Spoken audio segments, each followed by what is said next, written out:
What is going on, Jet fans? Matt O'Leary back with another video. In today's video, I want to get into the New York Jets Minnesota Vikings Week 5 matchup as the Jets travel to London. The 2-2 Jets are taking on the 4-0 Minnesota Vikings. The preview show is brought to you by BetUS. Let's take a look at the odds. The Jets are 3-point underdogs in this matchup. If you want to get in on the action, sign up for BetUS with promo code YouTube150 and receive a 150% match deposit bonus. You guys know the drill. I'll get into my picks later in the video, but shout out BetUS for being the sponsor of today's preview show.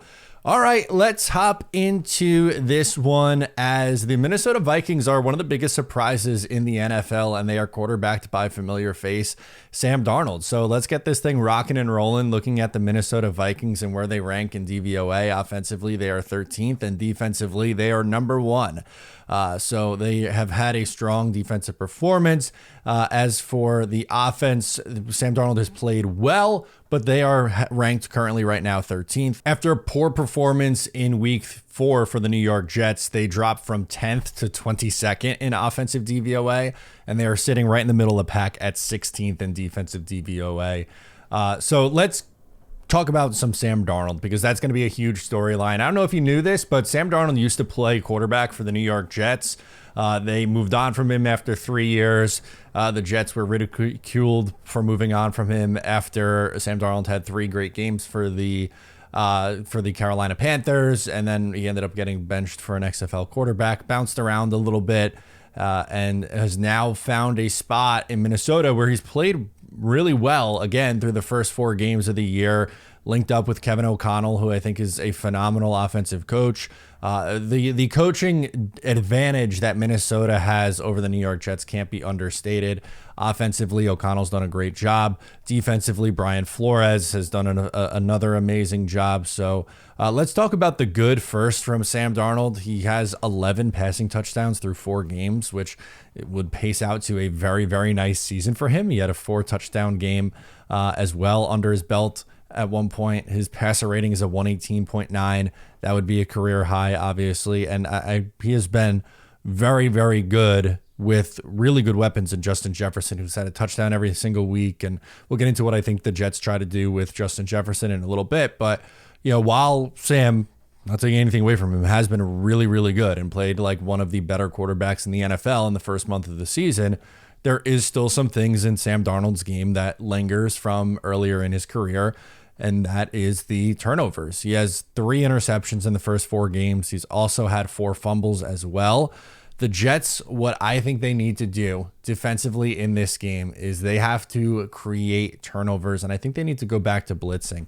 They didn't do that pretty much at all against the Denver Broncos. Very, very rarely they did, and it worked so well the week prior where the Jets were causing havoc against the New England Patriots. They're bringing Quincy Williams on the blitz. Chuck Clark got home with a blitz and got a sack. I think if it's proven that you're not getting home with your front 4, that's when you have to get creative. And that's how the Jets would win this game, I think, is they need to get pressure on the quarterback and force Sam Darnold into a mistake. As I mentioned with Justin Jefferson, has a touchdown every single week. Is this a Sauce travel game is my question mark. We've heard rumblings that Sauce Gardner will travel more this year. If there was ever a time for Sauce Gardner to do it, it would be against the best wide receiver in the NFL. I think Justin Jefferson is a man amongst boys sometimes out there. And I don't want to discredit DJ Reed because I think he has had a really, really good start to the beginning of this season here. He was one of their best players on defense, especially against Denver.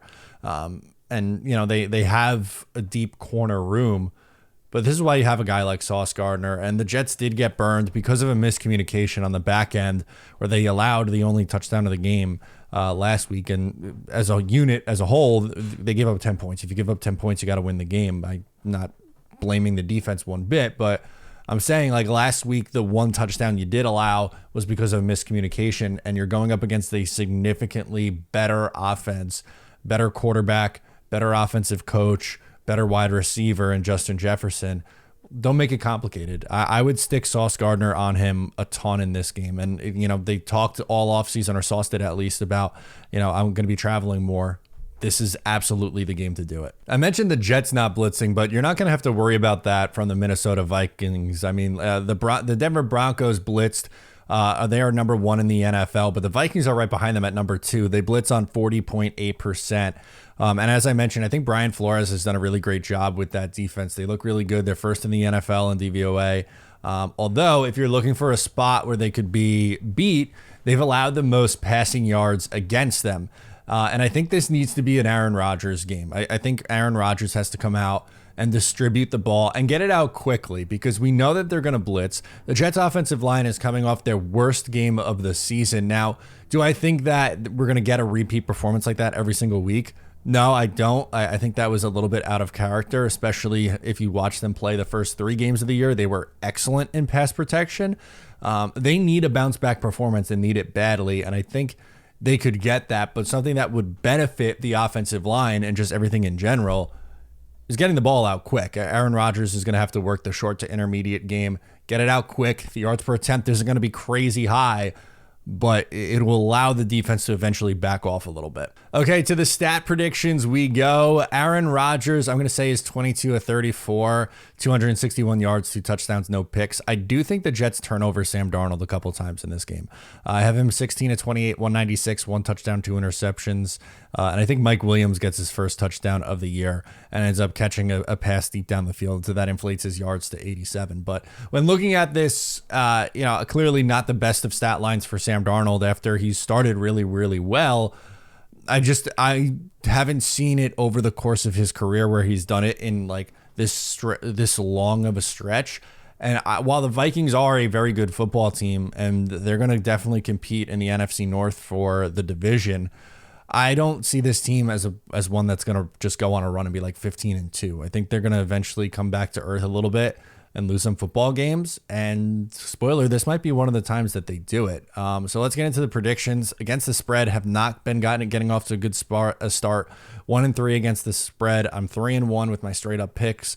But in this game, I'm going to take the Jets with the points at +3. And honestly, I think they win this game outright, which might sound a little bit crazy. I have it 23-20 in overtime, a New York Jets overtime win over the Minnesota Vikings. The NFL just doesn't make sense, right? Like we could talk, or I talked all last week about how I thought it was a really good matchup for the for the New York Jets against the Denver Broncos.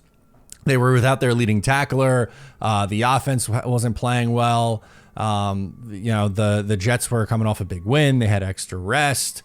On and on and on we went. And unfortunately, they lost this game. And, I feel like everyone's going to be picking the Vikings this week in their survivor pools because they've been getting off to, they've got off to a great start. They're 4-0. They're rolling. The Jets just had an embarrassing loss at home.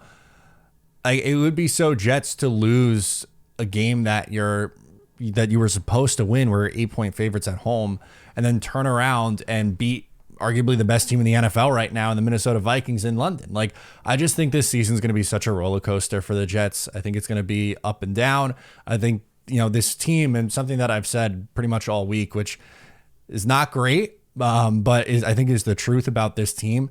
The roster and the team is talented enough where they could beat anybody, but the coaching staff is bad enough where they could lose to anybody as well. So I don't think anyone should be surprised if the Jets lose this game or win this game. And that pretty much goes for the rest of every single game this season, which stinks. I don't want to look at it and watch the Jets that way, but that's how I feel about this coaching staff. But anyway, in my roundabout answer, I do actually think the Jets get in the win column this week and improve to 3-2. So let me know your thoughts down below in the comments. Thanks again to BetUS for being the sponsor of the video. I'm Matt O'Leary, and I'll catch you next time.